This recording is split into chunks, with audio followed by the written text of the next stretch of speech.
conscious, people who experience desire, they experience all these things on a material level with material objects. But when you experience these same things on a spiritual level with a spiritual object in a spiritual consciousness, then they become very beneficial and actually sources of ecstasy. Okay? So, you know, for example, when I was talking about Krishna killing Pondraka, well, you know, normally when somebody is killed, that's not a very happy occasion. But when Pondraka was killed, it was an experience, it was of ecstasy. And devotees feel ecstasy when they hear about it. How is that? Because it's completely spiritual. Okay? When we hear the pastimes of Krishna, Krishna is always killing some demon, isn't it? He's always like, you know, cutting somebody's head off or punching them out, or, you know. I mean, Krishna is, his pastimes are very adventurous, very chivalrous, full of feelings of anger and disdain towards the rascal demons and all like that. But these emotions are not negative because they're completely spiritual. When Krishna has these emotions, they're completely pure. Why? Because he's not acting on his own, because of his own account. He comes to this world to kill the demons and protect the sadhus. Paritranaya sadhunam, vinaya cha dushkritam. That he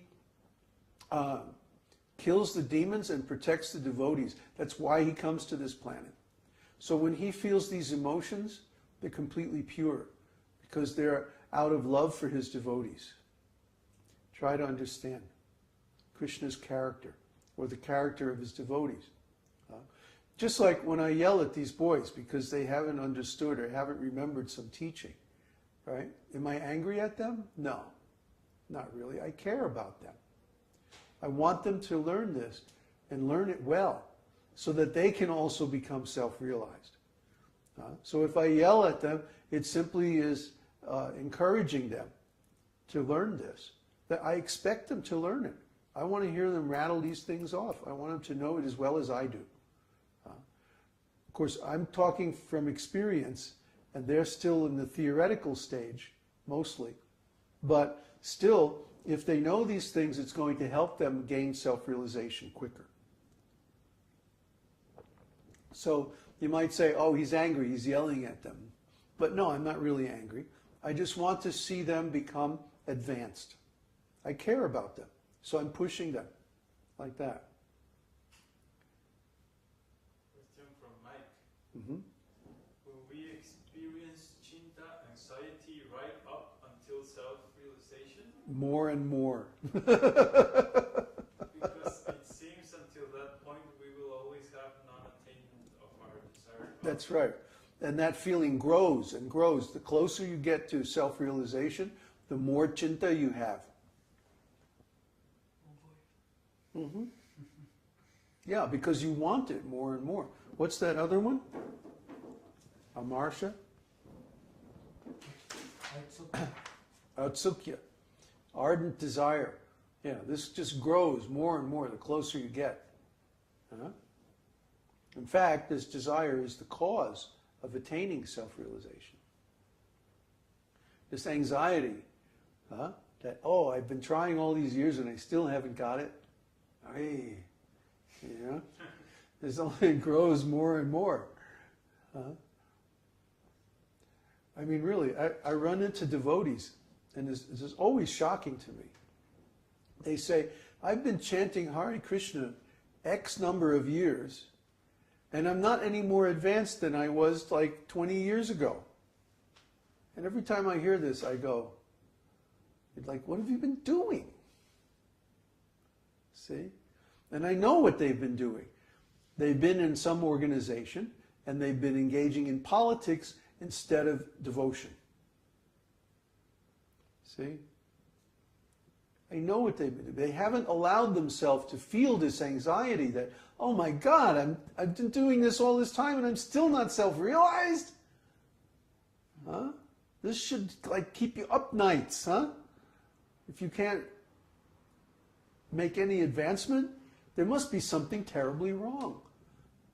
But why can't you feel enough desire? Why can't you feel enough frustration to do something about it? That's the difference between me and my God brothers.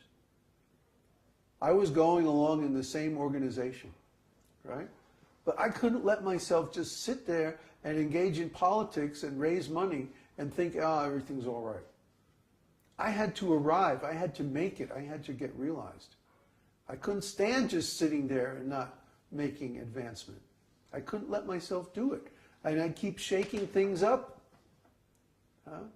I'd keep destabilizing the situation until I found a way to make advancement. I wasn't just content. I wasn't going to crystallize. I wasn't going to rest. I wasn't going to stop. See? That's the difference.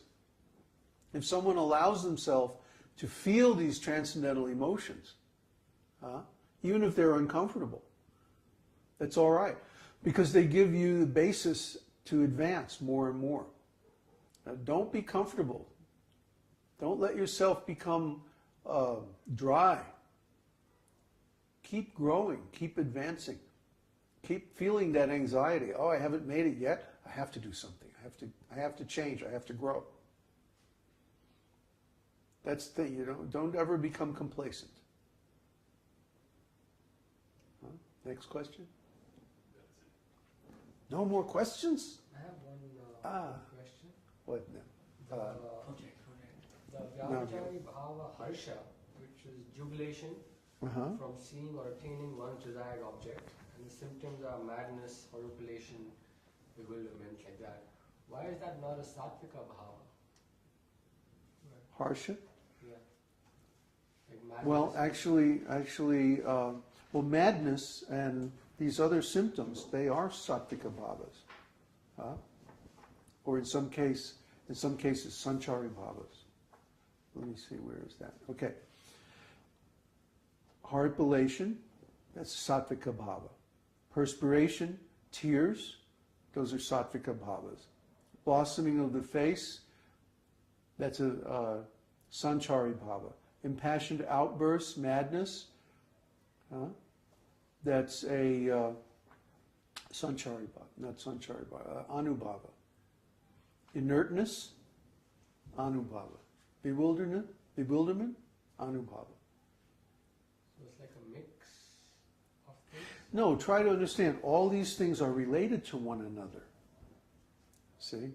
That when you have this sthāyi bhava and some other sanchari bhava, then you have this anubhava, this sattvika bhava, and this vyabhicari-bhava.